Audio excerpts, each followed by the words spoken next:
My name is Alon Kipnis. Today I will present my joint work with Galen Reeves about Gaussian approximation of quantization error for inference from compressed data. The goal of this work is to provide an easy answer to what is sometimes felt as a difficult question. Say that you have an algorithm to extract information from data. Can you tell how well it does if instead of the original data, you feed your algorithm with a lossy compressed version of the data? In order to motivate this work, let's consider a general setting of inference from data. Here x represent your data, and theta represent anything that you want to learn about it. It can be its class, or perhaps a vector of parameters that governing the distribution. However, unlike in classical inference, we don't have access to the true data. We can only access a compressed version of it. We denote this compressed version by y, and by compression I mean bit level compression, meaning there is some restriction on the number of bits that can be passed from x to y. Such bit limitation can be the result of communication constraints between the data to a processor, perhaps quantization, or even limited processing power of your inference algorithm. As you can see from this list of references, inference problems from compressed data have been around for quite a while and under different names that represent different motivations. If I need to summarize the main challenge in this setting of inferring from compressed data, then it would be the nonlinearity introduced by the compression operation. The compression has a very precise structure, but unfortunately it does not interface nicely with familiar noise model that we can actually analyze. In this talk, we propose to overcome this challenge by a very specific approach. We approximate the compression algorithm with something that is more user-friendly and easier to analyze. And what can be more user-friendly and easy to analyze than additive white Gaussian noise model? Indeed, what we will try to do is to draw an equivalence between the random vector y, describing the output of the data from a lossy compression operation, and the random vector z, describing a corrupted version of the data under additive white Gaussian noise. Now, the idea to model the effect of lossy compression or quantization using an additive white Gaussian noise is definitely not new. It has been extensively used and, in fact, extensively misused or abused.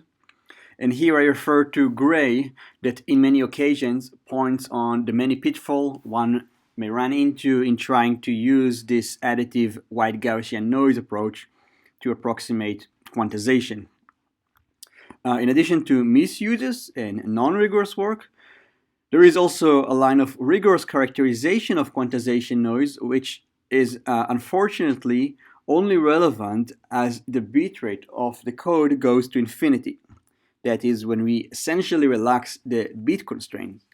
Now, of course, such condition is not very useful to our purposes, since you cannot study the effect of lossy compression by relaxing the compression constraint.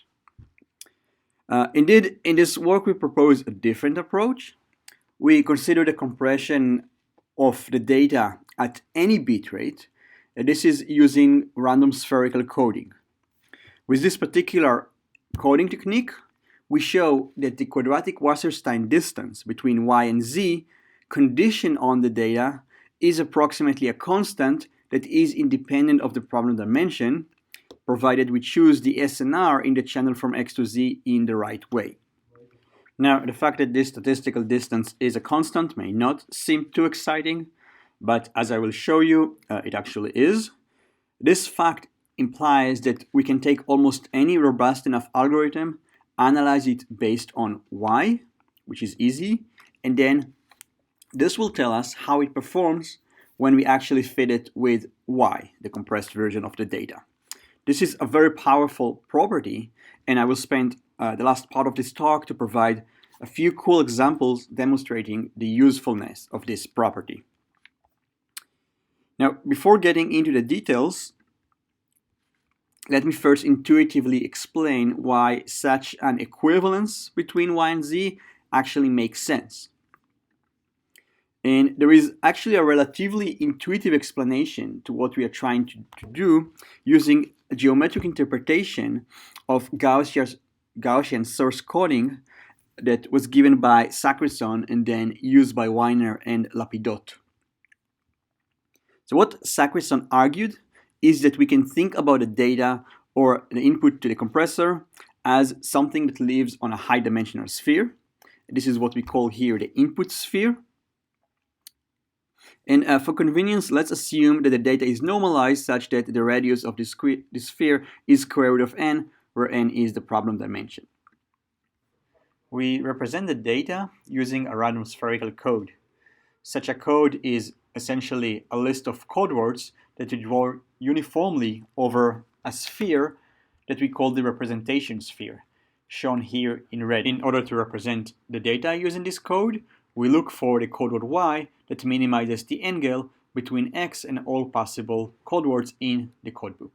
The main observation that was made by Sacrison is that provided we had an exponential number of code words over this sphere, then the angle between the data and its representation concentrates as the dimension increases. In particular, sinus of this angle goes to 2 to the minus r, where r is this exponent, or what is also known as the rate of the code. Notice that if this angle concentrates, then the only degrees of freedom in constructing such code is the radius of the representation sphere. Now, if your goal is to represent the data as accurately as possible, then you want to choose the radius such that the error between the data and its representation is minimal. And you can see from this figure that this is the case if you choose the radius such that the representation y and the error form 90-degree angle. The beauty in this geometric interpretation is that this radius corresponds to the distribution that attains Shannon ray distortion function when the source is Gaussian, and the expected norm of the error equals to the Gaussian ray distortion function.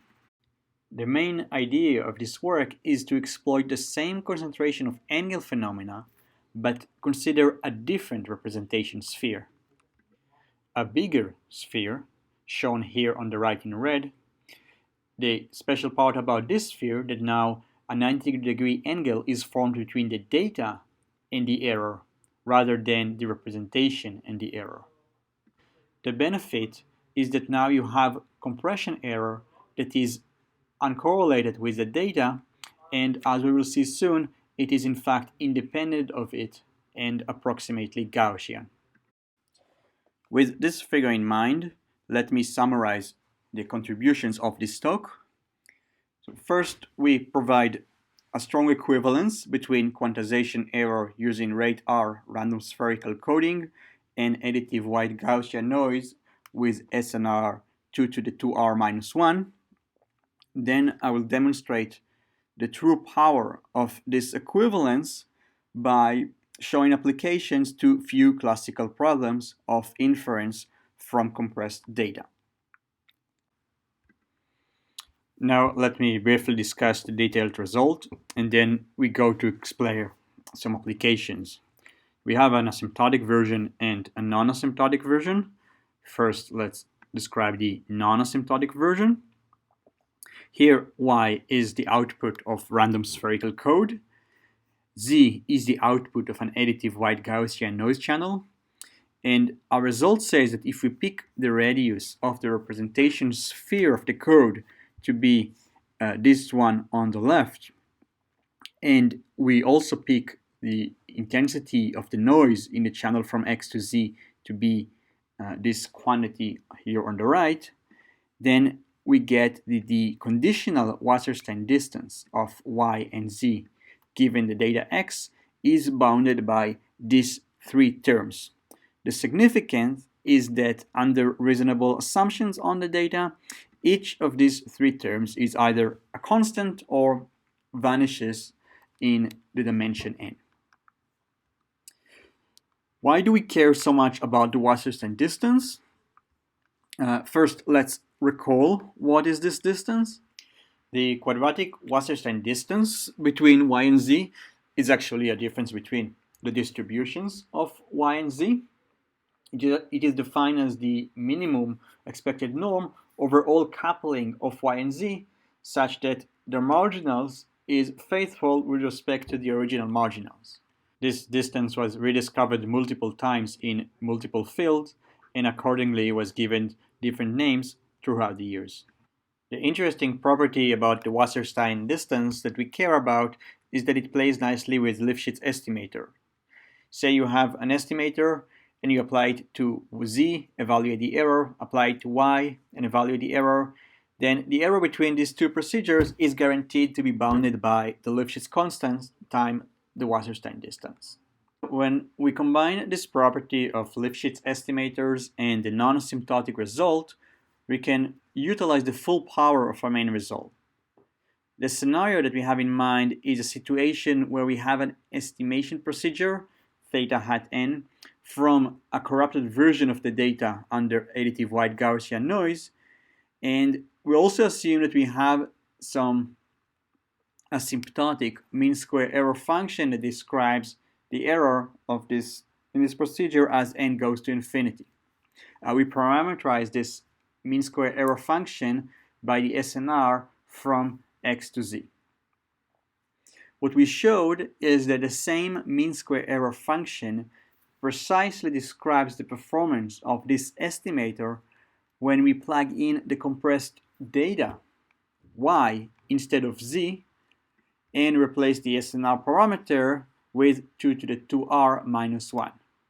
So this is provided the norm of the data concentrates and that the Lipschitz constant of the estimator does not increase too much in the dimension of the problem. I would like to pause for a second and try to appreciate how powerful this result is. It achieves two things at once. So first, it allows you to evaluate the performance of an algorithm when you apply it to compressed data. But in addition, it tells you that you can design your algorithm just based on the additive white Gaussian noise channel once you choose the right SNR.